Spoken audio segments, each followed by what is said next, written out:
seja, sobretudo, em termos, inclusive, de consciência cidadã, o que seja a dívida pública e o que seja a sua negociação e o que seja a sua vigência.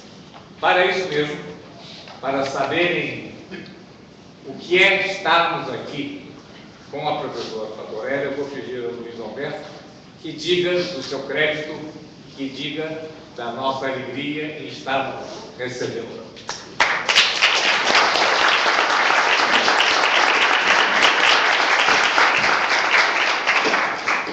É uma noite muito especial no nosso programa Estudos Avançados de Ciência e Religião e contar aqui com a presença da doutora Maria Lúcia Fatorelli. Há vários meses que eu pensava na possibilidade de trazê-la. Então, graças a Deus, foi possível tê-la hoje aqui. Ela está no bucho, nesses 4 dias no Rio de Janeiro, nas várias universidades. Hoje, espero que seja uma pedra grande final da sua presença entre nós. Eu vou simplesmente lembrar alguns fatos principais dessa biografia tão rica e tão densa da professora Fatorelli. Ela é graduada em Administração pela Universidade de Minas e graduada em Ciências Contábeis também pela Faculdade de Machado Sobrinho. Mas o ponto importante da doutora Fatorelli é a sua experiência profissional, que é enorme. Ela é auditora fiscal da Receita Federal do Brasil desde 1982 até 2010. É coordenadora nacional da Auditoria Cidadã da Dívida desde o ano 2000 até agora, até hoje. Membro da Comissão de Auditoria Integral da Dívida Pública do Equador, nomeada pelo presidente Rafael Correa em junho de 2007. Assessora técnica da CPI da Dívida Pública na Câmara dos Deputados, onde sua presença foi muito marcante.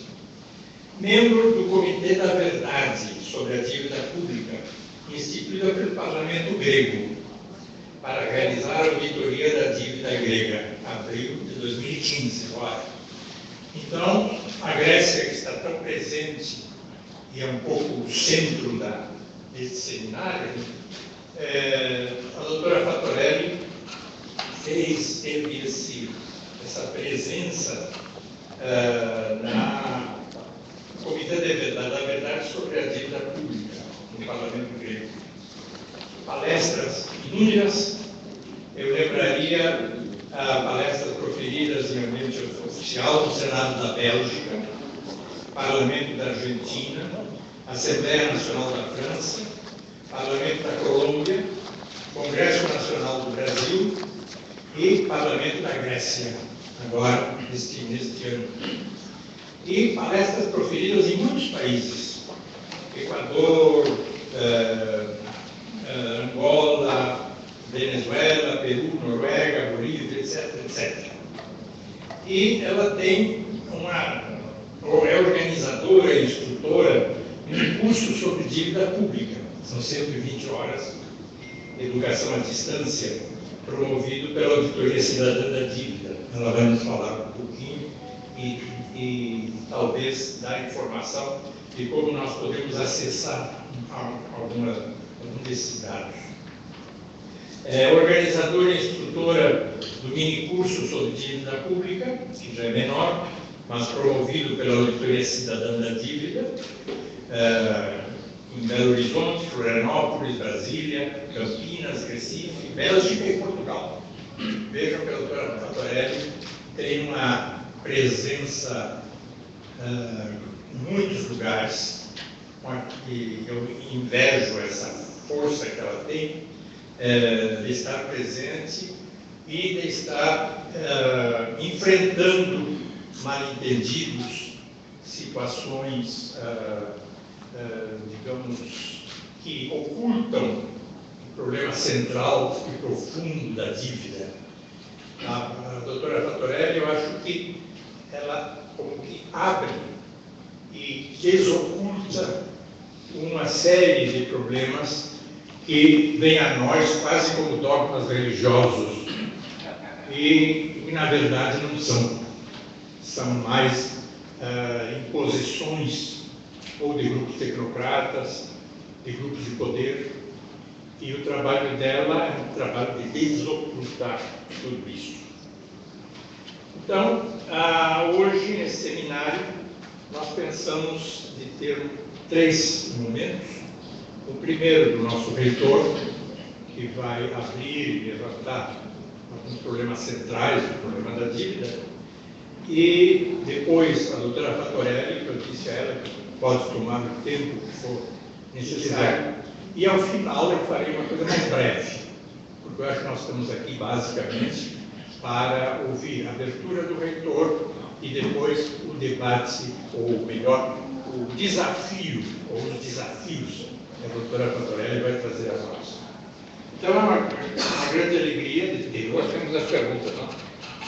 Perguntas depois. Sim, sempre o debate, o bom nesses ciclos que os que já vieram aqui sabem, o melhor é o momento das perguntas, do debate, porque aí podemos levantar dúvidas e ter um debate bastante rico.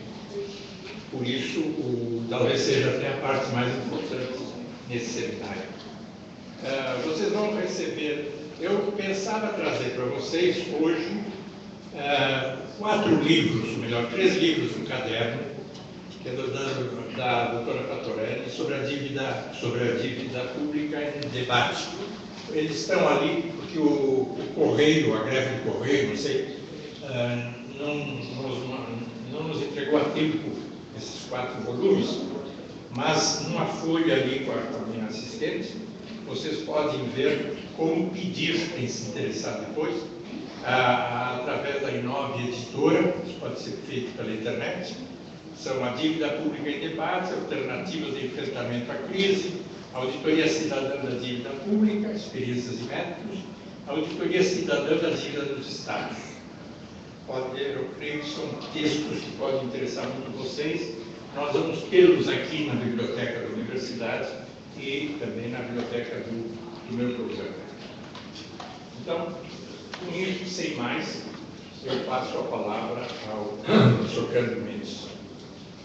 Nós sabemos da importância da palavra da professora e, sobretudo, da situação inédita que nos traz hoje o problema, o conflito e a interrogação da Grécia, ainda magnificado pela vitória nova, domingo passado, de Tsipras, com aqueles já estávamos nessa avaliação, com 35% dos votos sobre 71% da aprovação, o que é realmente um quórum extremamente importante.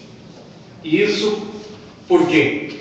Digo isso porque, como membro do Conselho das Nações Unidas para a Herança das Civilizações, só tem sido repetido, e agora isso se acumula, o que representa, nesse momento, esse apoio dado ao governo de Tsipras, que no fundo é uma rebeldia cidadã.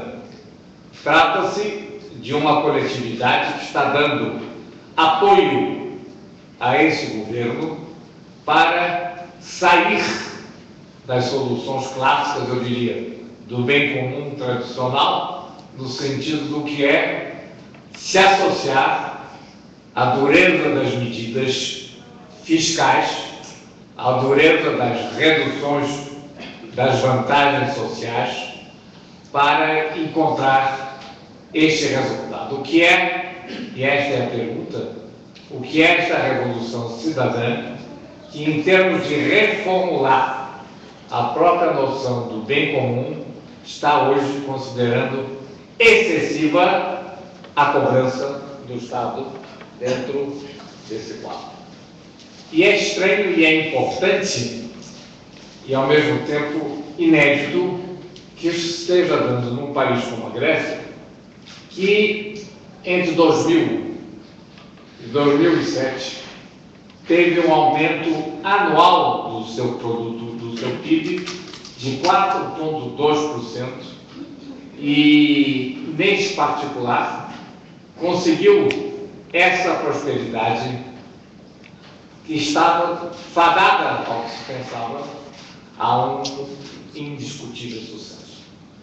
Acontece, no governo da Nova Democracia, que antecedeu o governo Tsipras, nós verificamos, e sobretudo na hora em que os governos direitistas tomaram conta da Grécia dentro desse período, nós sabemos até onde foram as despesas militares, brutalmente para se criar um Estado, digamos assim, de força e, de uma maneira sem precedentes, o aumento das pensões, criando um Estado clientelístico absolutamente abusivos nesse aspecto.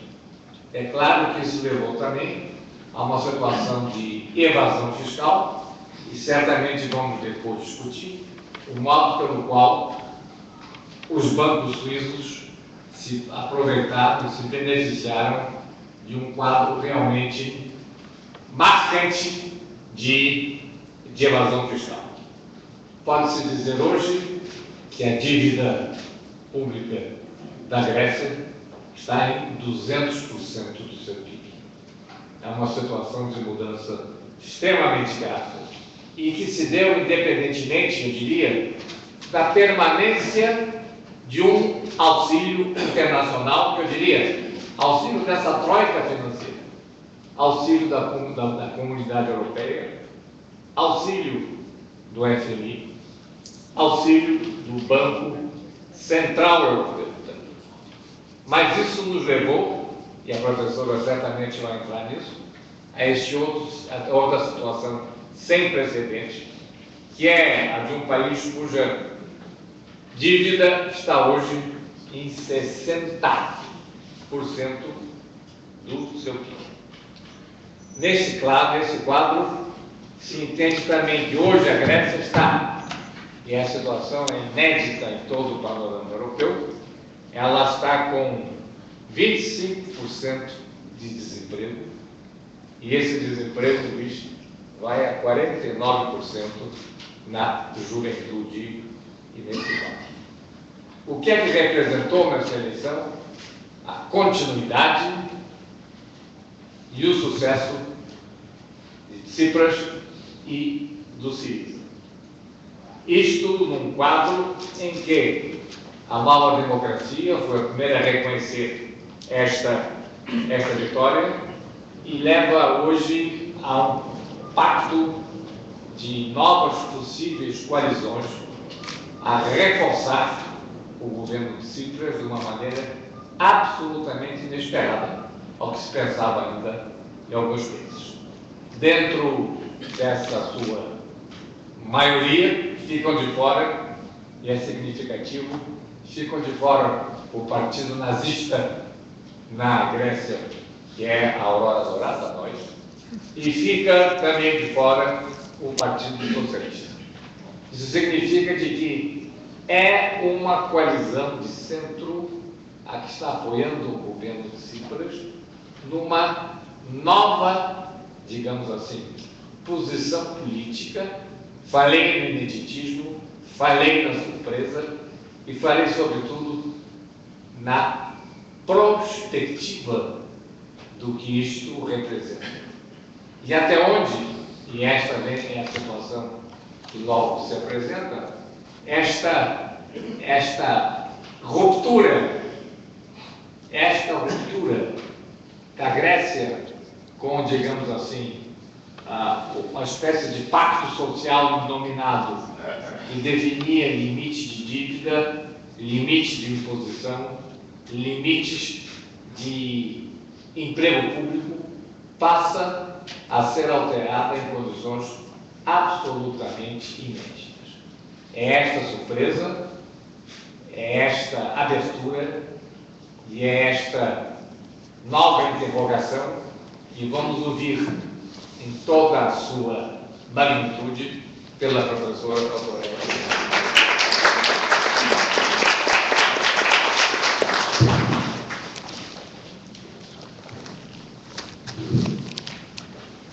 Boa noite. Boa noite a todos. Agradeço imensamente, fico muito honrada esse convite aqui da Universidade Cândido Mendes, com a presença do professor Cândido Mendes aqui prestigiando esse evento, assim como do professor Luiz Alberto também e de todos vocês, né? Bom, eu vou ficar de pé, que aí todo mundo pode participar. Eu trouxe aqui uma palestra em PowerPoint, mas não vai dar para projetar, mas eu vou colocar na página da Auditoria Cidadã. Então, todos vocês depois podem acessar lá as telas, vão ficar à disposição, tá? Vou deixar aqui que o professor Cândido Mendes vai poder acompanhar pelo computador. Eu vou tratar aqui o tema é o sistema da dívida no Brasil e na Grécia. Então, a primeira questão que eu queria colocar, eu queria começar falando do Brasil, evidentemente, porque nós estamos passando por uma crise que a gente fala que é uma crise seletiva, né? Porque alguns setores não estão em crise. Nós estamos vendo aí uma crise da indústria, nós estamos em processo de desindustrialização. Nós tivemos agora os resultados do comércio, pelo 7º mês seguido, uma queda no comércio, uma crise social, desemprego, uma crise política e ética grave no país. E no meio de tudo isso, os bancos lucram o que em nenhum outro lugar do mundo nem chega perto, né? E ano passado esses lucros ultrapassaram 81 bilhões de reais e esse ano os jornais noticiam que no primeiro trimestre e no segundo trimestre os lucros estão 15% superiores ao mesmo período do ano passado. Então, a primeira questão é o seguinte: que mágica é essa?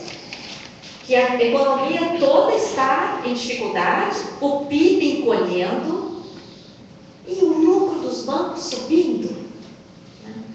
Esse é o primeiro dado que mostra, que escancara o equívoco da política monetária praticada no Brasil, que transfere recursos públicos para o setor financeiro privado por meio de diversos mecanismos. E esses mecanismos estão utilizando o sistema da dívida, como a gente vai mencionar em seguida aqui. O grave é que enquanto essa crise que envolve, né, a área econômica de forma seletiva, envolve a área social, política, ela está acontecendo, vários avanços para o capital estão acontecendo. Nós temos aí o aumento do lucro dos bancos, que eu falei, o aumento dos juros, o aumento da utilização de mecanismos que a gente considera abusivos nessa transferência de recursos públicos para o setor financeiro privado. Como, por exemplo, essas operações de swap cambial do Banco Central. Vocês devem ter lido nos jornais, nas últimas semanas, os anúncios, né, dos prejuízos do Banco Central com operações de swap, SWAP, essas 4 letrinhas. O que é isso? É simplesmente um contrato que o Banco Central faz com os bancos e com algumas empresas, grandes empresas, importadoras e exportadoras, porque o Banco Central raciocina que se deixar essas empresas e bancos comprarem dólar à vontade, isso pode provocar inflação. É uma teoria altamente questionável. Então, o que o Banco Central faz? Ele diz assim: não compre dólar não. Assine este contrato aqui comigo. Se o dólar subir, eu te pago a diferença. O dólar estava a 1,52, todo mundo sabia que ia subir. O Banco Central fez os contratos, o dólar subiu, veio o prejuízo. De quanto? Nos últimos 11 meses, se somarmos os resultados negativos apurados pelo Banco Central, nesses contratos que tem esse nomezinho de swap cambial, mas nada mais são do que a garantia de variação do dólar, prejuízo de 158 bilhões de reais. Professor, é 1,5 vezes o orçamento da saúde, o orçamento anual da saúde. E como é que o Banco Central pagou esse prejuízo? Com títulos da dívida pública. Não emitiu. Emitiu, o Tesouro emitiu o título, entregou para o Banco Central para pagar. Aí vem a questão que eu quero perguntar para vocês. O que o Brasil ganhou com essas operações? O que ele recebeu? Nada. Mas esse prejuízo gerou 158 bilhões de dívida pública, que todos nós vamos ter que pagar, porque depois que gera a dívida, aí começam a incidir os juros, os encargos, a obrigação de pagar isso, então vem a política do superávit primário, etc. Né? Então é por isso que a gente fala que existe um sistema da dívida. Tá? O sistema da dívida tem sido a principal descoberta, evidência, da auditoria cidadã da dívida ao longo desses anos. O que nós chamamos de sistema da dívida? A utilização às avessas do instrumento do endividamento público. Porque o endividamento público deveria ser um instrumento muito importante para aportar recursos, para complementar os recursos, para que o Estado exerça suas políticas públicas. Só que o que é que nós temos verificado nas nossas investigações? Aqui no Brasil, em outros países, internamente, na dívida dos estados, municípios, uma inversão. Ao invés da dívida pública representar esse aporte de recursos, tem representado um mecanismo de contínuo desvio de recursos do setor público para o setor financeiro privado. Então, a essa utilização às avessas do endividamento público, nós batizamos de sistema da dívida. Tá? A principal característica do sistema da dívida é a ausência de contrapartida. Tá? E o principal beneficiário, invariavelmente, é o setor financeiro. Como é que o sistema da dívida opera? A gente representa o sistema da dívida como um conjunto de engrenagens, porque uma questão vai influenciando na outra. Né?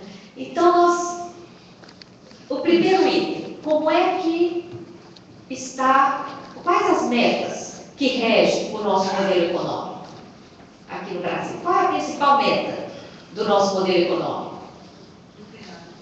Superávit primário. Então, a principal meta do nosso modelo econômico não é o pleno emprego, a vida digna, a excelente utilização dos nossos recursos, não, é o superávit primário. Obtido de que forma? Cortam-se os gastos sociais. Este ano já foram editados 2 decretos de contingenciamento de gastos. O primeiro contingenciou quase 70 bilhões de reais, tirando quase 10 bilhões, mais de 9 bilhões da saúde, mais de 9 bilhões da educação. Em seguida foi editado mais um decreto, tirando mais 8,6 bilhões, dos quais 1,1 da saúde e 1,1 da educação. Corte de investimentos, aumento de tributos, não os tributos que deveriam ser aumentados, por exemplo, o imposto sobre grandes fortunas, que nunca foi regulamentado. Recentemente, a Receita Federal divulgou alguns dados que mostra o escândalo da concentração de renda no Brasil. 0,5% da população economicamente ativa detém 30% da renda declarada à Receita Federal e 43% do patrimônio. 0,5% da população, 43%. Nós fizemos uma estimativa, caso instituíssemos o imposto sobre grandes fortunas, cobrando 5%, não são os 27,5% que a maioria dos trabalhadores que ganham 5 mil reais paga, não. Cobrando 5% apenas de fortunas superiores a 50 milhões de reais.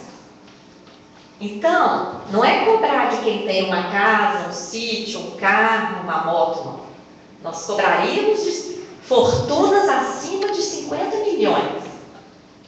5%. Sabe quanto arrecadaria por ano?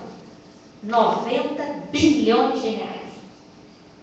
O triplo do que está faltando para o orçamento do ano que vem. Mas esse tema não está na pauta. Né? Outras benesses tributárias que poderiam estar na pauta, por exemplo, aqui no Brasil, há 20 anos, existe a possibilidade de dedução dos juros sobre o capital próprio. Uma verdadeira aberração. Porque só beneficia a bancos e grandes empresas altamente lucrativas, que podem simplesmente calcular os juros que incidiriam sobre o capital próprio delas e deduzir esse valor como despesa. E distribuir isso para os sócios de forma isenta. É isso que tem feito com que muitas declarações de imposto de renda estão aí. Trabalhador que ganha 2 mil reais já paga imposto. 2 mil por mês. Mas o acionista do banco que ganha 1 milhão, 2 milhões, 10 milhões por mês é isento. Por causa dessa aberração do juros sobre capital próprio.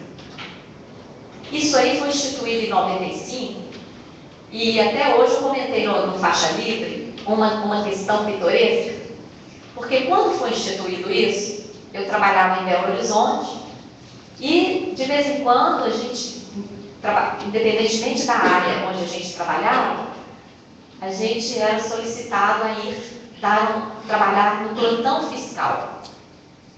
E quando saiu essa lei, no finzinho do ano, veio lá um contador perguntar: eu entendi direito? É isso aqui mesmo? Eu posso calcular os juros e deduzir? Porque o princípio número 1 que rege uma possibilidade de dedução de uma despesa é que aquela despesa seja efetivamente incorrida, né? E ainda mais que pode deduzir e ainda pode distribuir para o sócio sem tributar. É a Lei 9249, viu, professor, de 95. Aí eu disse: é isso mesmo que está escrito. No dia seguinte veio o diretor da empresa, quis anotar meu nome, voltou. A senhora disse isso, isso é isento mesmo? Nem os contribuintes acreditavam de tanta benesse. Pois essa benesse dura há 20 anos e está aprofundando a injustiça no nosso país. Né?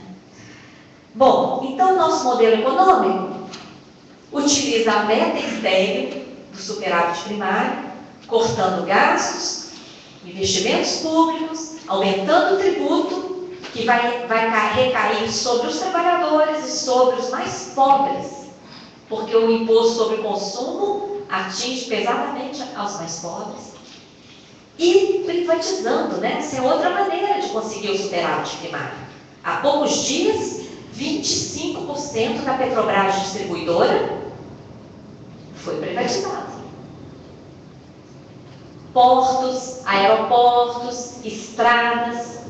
Então, se antes nós criticávamos a privatização de empresas estratégicas e lucrativas, hoje é a estrutura de Estado que está sendo privatizada, né? Qual é a outra meta do nosso modelo econômico? Inflação. É a outra meta perseguida pelo modelo econômico. Quais são os pilares do regime de metas de inflação no Brasil? São 2 pilares e nenhum deles combate o tipo de inflação que nós praticamos aqui no país. O primeiro pilar, juros altos. Prática de juros altos. A Selic já atinge 14,25%, mas na prática os títulos estão sendo leiloados pelo Banco Central a quase 16%. Um escândalo. E dia 20 agora vai ter reunião, provavelmente o Copom vai subir, porque na prática já estão fazendo 16%. Eu pergunto a vocês, qual é a razão da nossa inflação? Por que tem inflação no Brasil? Por causa dos preços administrados. Energia muito cara e em elevação, telefonia, água, combustível, transportes, tarifas bancárias, pedágios, todos os preços administrados. E o que é que esses preços reduzem quando os juros sobem? Nada. Podem até aumentar. Porque diante da privatização, algumas empresas prestadoras desses serviços podem estar com empréstimos. E quando os juros sobem, os juros significam custo e podem levar a um novo aumento de preço. Então, o primeiro pilar do regime de metas de inflação, o juro alto, não ajuda a nossa inflação. O segundo pilar, restrição da base monetária. O que é isso? Base monetária é o volume de moeda em circulação no país e em depósitos à vista. O Banco Central é que vigia a base monetária com base nas informações prestadas diariamente pelos bancos.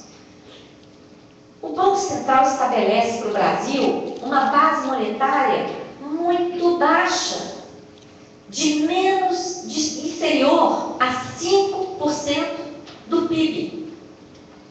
Nas grandes economias, Japão, China, Estados Unidos, Europa, a base monetária chega a 40% do PIB. Então, aqui, o Banco Central estabelece uma base monetária, vamos supor que é aqui o limite do tampo dessa mesa, 5% do PIB. E o que ele entende? Que todo volume de moeda existente acima dessa base monetária vai provocar inflação. Vai significar muita moeda na economia, embora seja só 5% aqui. Ele entende que se ultrapassar esses 5% vai provocar inflação. Então, o que ele faz? Ele enxuga, ele retira essa moeda dos bancos e entrega para os bancos títulos da dívida pública, que pagam os maiores juros do mundo. Vocês têm ideia qual o volume de títulos empregados nessa operação, que tem o nome de operação de mercado aberto ou operação compromissada, porque o Banco Central tem o compromisso de desfazer a operação na hora que o banco quer. Pode durar um dia, igual o overnight. Os que são jovens há mais tempo, como eu, se lembram da fala do overnight, não lembram? Os novos talvez nem saibam o que é isso. Mas os jovens há mais tempo, com certeza se lembram. É isso. É o próprio overnight, porque essas operações podem durar de um dia a quantos dias os bancos querem, até que apareça um negócio melhor para eles fazerem. Vocês têm ideia de qual volume de títulos envolvido nisso? Quase R$1 trilhão. Nós começamos a denunciar isso mês passado. Esse mês, quando o Banco Central divulgou aquelas tabelas, ele tirou a tabela das operações de mercado aberto do ar. Vocês acreditam nisso? Censura. Mas nós gravamos a outra em vários computadores, então a gente tem a prova e pode falar. Quase 1 trilhão está lá, nesse tipo de operação. E na prática, o que isso significa? Gestamento da economia.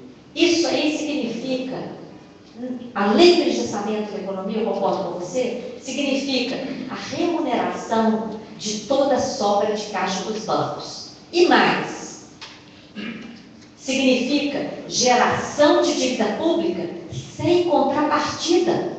Porque aquele 1 trilhão, o Tesouro emitiu, entregou para o Banco Central, e quem está pagando os juros?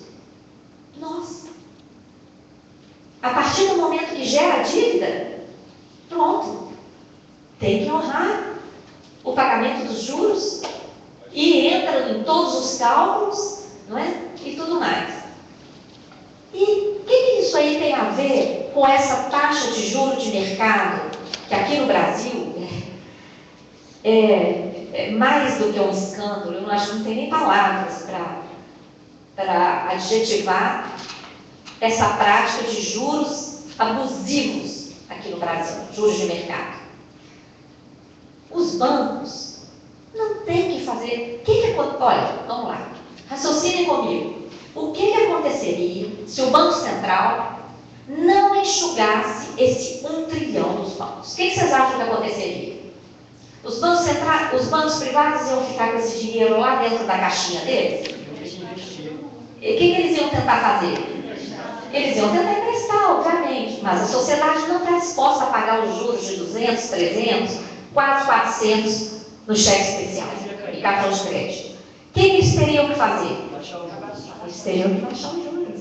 Então, o juro de mercado é alto no Brasil por causa dessa política monetária do Banco Central, que faz parte do nosso modelo econômico, restrição da base monetária baixinha. Isso está fazendo o seguinte: o Brasil é um país que não emite moeda, porque isso vai gerar inflação, mas emite dívida. E dívida que paga o maior juro do mundo.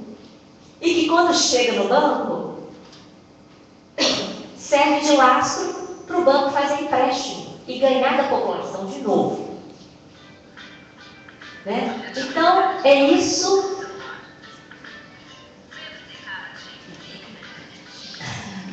É isso que está acontecendo aqui no Brasil. Tá?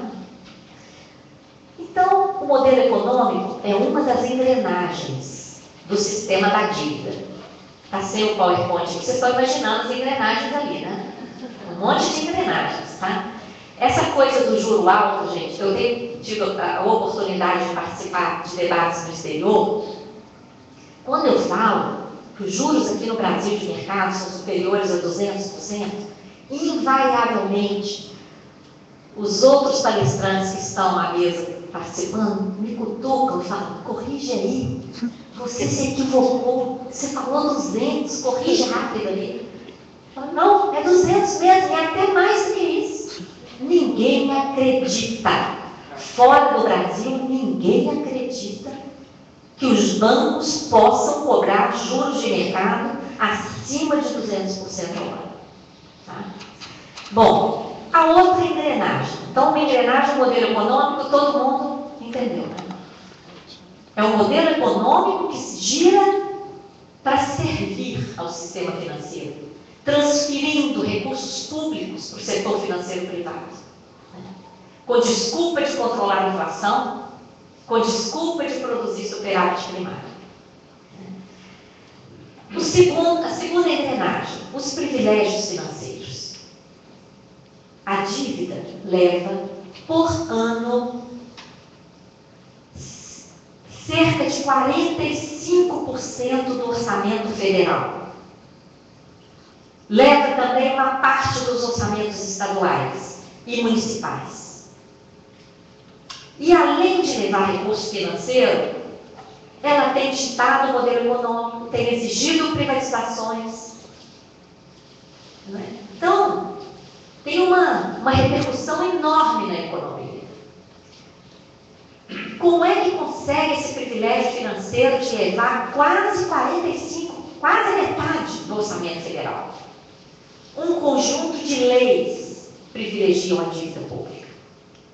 Primeiro, a política de superávit, que corta tudo para privilegiar o pagamento de parte dos juros. Segundo, a possibilidade de emitir títulos para pagar juros, o que é inconstitucional e que está acontecendo aqui no Brasil.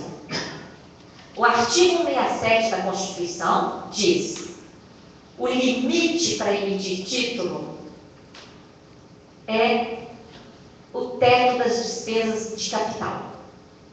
E quais são as despesas de capital? São os investimentos e a própria amortização da dívida pública. Mas então, como é que estão emitindo títulos para pagar juros? Juros não são despesas de capital. Juros são despesas correntes.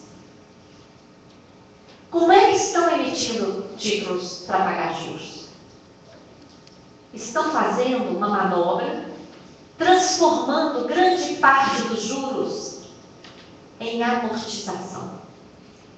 Nós denunciamos isso na CPI da dívida pública, fizemos um relatório específico para o Ministério Público. Esse relatório está publicado em anexo desse nosso livro Auditoria Cidadã da Dívida, Experiências e Métodos, e está também disponível na nossa página. É o relatório 1 de 2013. Depois, quem quiser aprofundar mais, pode pegar lá. Então, vejam bem, para a dívida, vai o superávit, vão as receitas de dívidas emitidas para pagar juros, vão todas as receitas das privatizações, por lei. Toda a receita das privatizações vai para pagar dívida. Por lei, toda a dívida paga pelos estados e municípios para a União vai para pagar a dívida da União. Então, olha, é um volume, uma lista de privilégios que garantem essa fatia de quase a metade do orçamento federal. Mas como é que conseguem isso? Por meio do sistema legal. É a terceira engrenagem. O sistema legal, entre aspas, legal. Leis que garantem esse privilégio. E quem produz as leis? Próxima engrenagem, sistema político. E quem financia os políticos? O mesmo setor que ganha com juros da dívida. Por isso a gente representa em engrenagens, porque está tudo interligado. E é só vocês olharem na página do TSE. Quem financiou tanto a campanha de Dilma como de Aécio. Os maiores bancos e as grandes empresas que recebem os empréstimos subsidiados do BNDES. Então, o Brasil, a gente costuma dizer que é um país sui generis. Se qualquer um de nós for pego comprando ou vendendo voto, vai preso. Mas pode vender mandato. Porque o que é financiamento privado de campanha por milhões? Isso é compra de mandato, porque aquele político vai chegar lá totalmente vendido, totalmente atrelado a um setor. E isso não é democracia. Então, nós temos aí a engrenagem do modelo econômico, a do modelo dos privilégios financeiros, a do sistema legal, a do sistema político, e tudo isso tem a ver, a próxima engrenagem é a da corrupção. Por quê? Em primeiro lugar, a corrupção está intrínseca ao sistema da dívida. Um sistema que gera dívida para garantir privilégios financeiros do setor financeiro, negando direitos fundamentais à sociedade, isso é ou não é corrupção? E ainda coloca a sociedade para pagar a conta. Isso gente, é a corrupção intrínseca ao modelo. E essa corrupção que sai nos jornais, ela é interessantíssima para esse modelo. Porque se vocês saírem às ruas e perguntar para o povo por que o Brasil não dá certo, quase todo mundo vai falar. É por causa do mensalão, é por causa do petrolão. Enquanto que o sistema da dívida leva, por dia, 21 mensalões, são 3 bilhões por dia. Qualquer dia, dia útil, sábado, domingo, feriado, dia santo. 21 mensalões por dia. E ninguém fala dessa corrupção, ninguém fala dessa sangria. Né? Quase ninguém. Quase ninguém. Obrigada. Então, a corrupção é a outra engrenagem. E por último, a grande mídia, né? Um dos debates necessários neste país é a democratização dos meios de comunicação. Porque a informação que interessa a população rarissimamente aparece na grande mídia, né? Então, vocês conseguem aí imaginar esse conjunto de engrenagens se movimentando e garantindo aí a destinação de quase metade do orçamento federal para a dívida, resultando numa tremenda dominação financeira com graves consequências sociais. O sistema da dívida se reproduz também nos estados e municípios, como eu falei. O livro que nós temos sobre a auditoria cidadã da dívida dos estados é o único livro no Brasil sobre dívida dos estados. Vocês acreditam nisso? E eu não falo isso para nos valorizar que nós somos os únicos. Eu falo isso com muita perplexidade. Como é que um tema desse não tem bibliografia? Esse é um dos objetivos, é colocar o tema nas sombras, para que ninguém perceba a conta que está pagando, porque no dia que percebe, as coisas começam a mudar, né? Então nós fizemos um esforço, publicamos aí o livro da Auditoria Cidadã da Dívida dos Estados, porque essa questão é gravíssima. Lá no final da década de 80, a dívida dos estados era principalmente refletida em títulos extremamente desvalorizados, com indícios de fraudes, várias denúncias, até por meio de CPIs foram apuradas e tal. E o que a União fez? O governo federal fez? Refinanciou essas dívidas a 100% do seu valor, somou a isso o passivo dos bancos privados, o passivo dos bancos estaduais que seriam privatizados.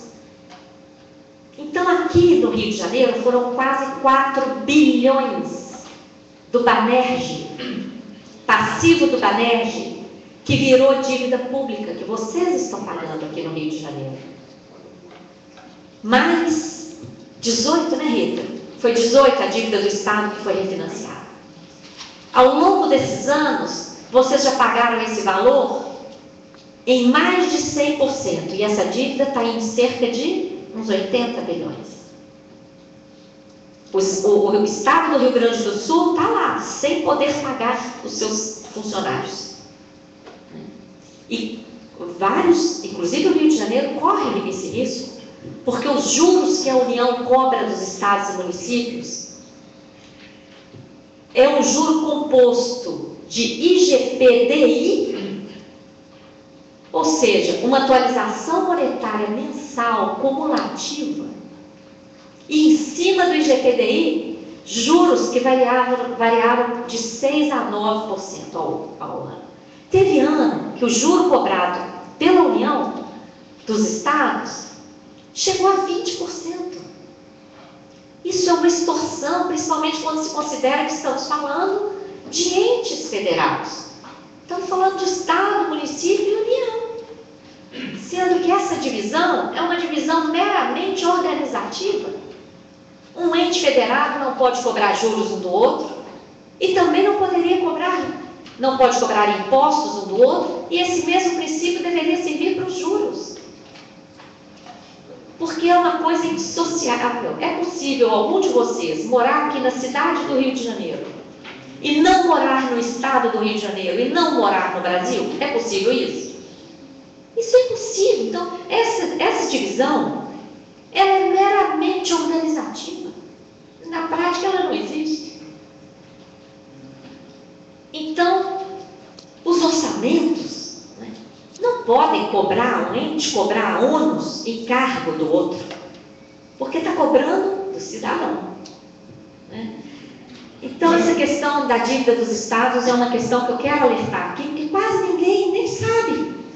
Quando esse livro dos estados ficou pronto, nós visitamos gabinete por gabinete dos senadores, porque os senadores são os representantes dos estados. Vários senadores ficaram assim nos olhando, não sabiam que existia dívida do Estado. Tá? Então, eu faço questão de falar que o sistema da dívida se reproduz também no âmbito dos estados. Bom, eu já mencionei alguns mecanismos que geram dívida, né? Mencionei o swap, a operação de swap cambial, que nos últimos 11 meses gerou 158 bilhões de reais de dívidas sem contrapartida. Mencionei as operações de mercado aberto ou compromissadas, que geraram quase 1 trilhão, 900 e alguma coisa, tá? E a coisa não para por aí. A emissão de dívida para pagar juros, também eu mencionei.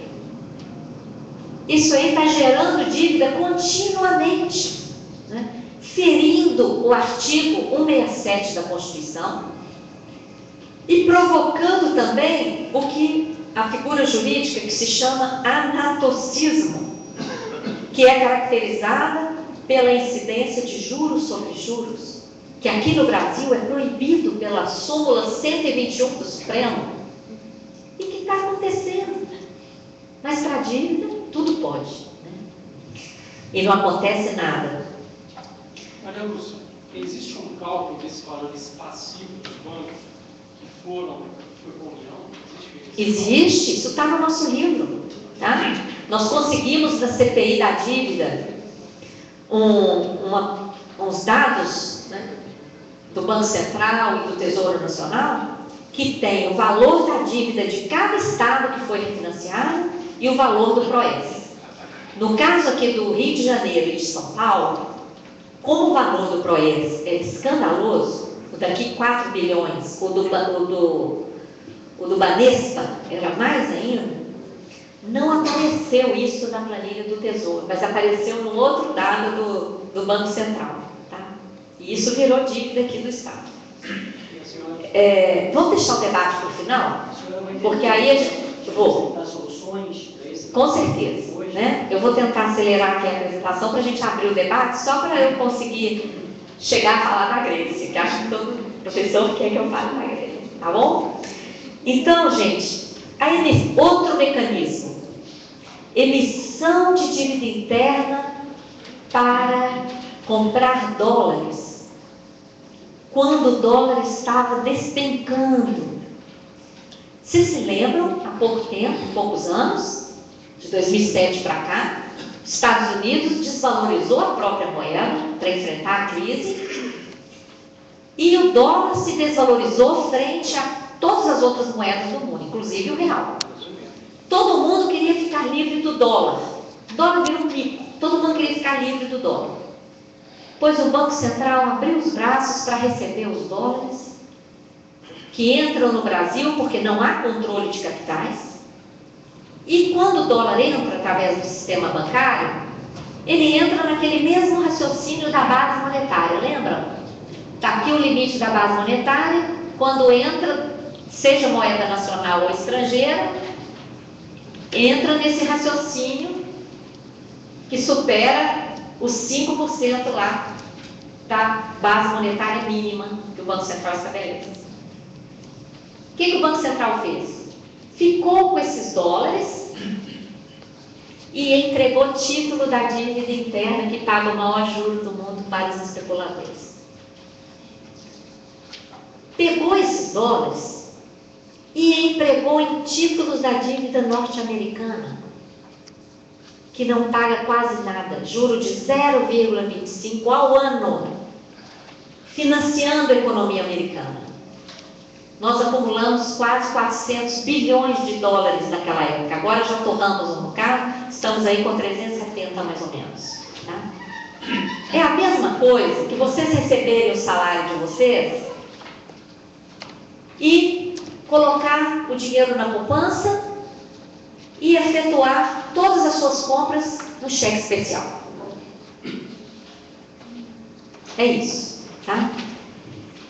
Claro que isso aí gerou um prejuízo operacional para o Banco Central, porque ele tinha que ver o custo daqueles títulos da dívida que o Tesouro entregou a ele e ele teria que pagar os juros, e, por outro lado, aplicou as reservas sem nenhum rendimento. E o dólar fica só caindo, só caindo. Em 2009, o Banco Central teve um prejuízo de 147,7 bilhões de reais. Alguém aqui sabia disso? Em um ano, prejuízo de 147,7 bilhões de reais. Quanto mesmo que é o prejuízo do Petrolão até agora? 7 bi, né? 7 bi. O do Banco Central foi 147,7. E ninguém falou nisso. Por quê? Porque a lei de responsabilidade fiscal, que estabelece limite para gasto com pessoal, limite rígido, estabelece limite para gastos sociais, ela deixou à vontade, sem limite, o custo da política monetária.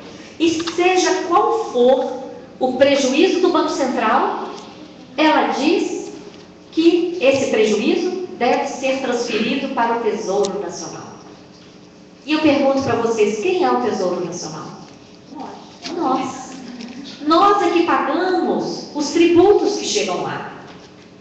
E se os tributos que chegam lá não são suficientes para cobrir esse prejuízo mega do Banco Central, emite título da dívida pública e cobre o prejuízo e a gente paga a dívida. Isso é responsabilidade fiscal? Eu acho que não, né? Mas está aí. É aquele sistema legal que eu falei, entre aspas. São os privilégios, né? Bom, recentemente nós ainda descobrimos mais um mecanismo. Todos esses mecanismos que eu estou mencionando aqui são mecanismos atuais. Eu ainda não entrei nos mecanismos históricos, que vêm desde a independência do Brasil. Recentemente nós descobrimos um remanejamento de títulos da dívida interna para a dívida externa. E por que isso? Diz o Banco Central que são títulos adquiridos por investidores estrangeiros. E que, de acordo com o manual do FMI, que manda aqui até hoje, deveriam ser classificados como dívida externa, porque foram comprados por estrangeiros. O que acontece? O pessoal que nos ajuda lá leu e falou, não, parece que isso aí não tem consequência não. Porque tirou da estatística da dívida interna e jogou na estatística da dívida externa. E o Banco Central está dizendo que foi comprado em reais e será liquidado em reais. Então é como se estivesse lá na dívida interna. Tudo bem, mas eu sou auditora, né? Gosto de esmiuçar. Fui procurar a nota que explica isso. E o que o Banco Central diz na nota? Lá no final diz o seguinte: os títulos serão adquiridos em reais, liquidados em reais e os investidores estrangeiros vão arcar com a variação cambial. Arcar. Só que quando o Banco Central fez essa modificação, ele fez agora, em julho de 2015,